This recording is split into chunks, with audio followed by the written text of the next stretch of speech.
How to save Instagram Reels without any application. Hello everyone, this is Max. Welcome back to another tutorial video. So let's start without wasting any time. Also make sure to watch this video till the end. So first of all, open up Instagram on a device. Make sure to update to the latest version.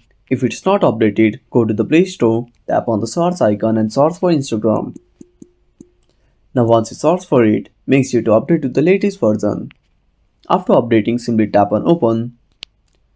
Now go to the Reels tab. Now find the reels you want to save. Now simply tap on the send icon. Now find add reels to your story. Simply tap on add to story. Now tap on three dots.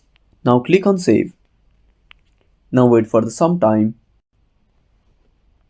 And that's it. Thanks for watching. Make sure to subscribe our channel and hit the bell icon. See you in the next video.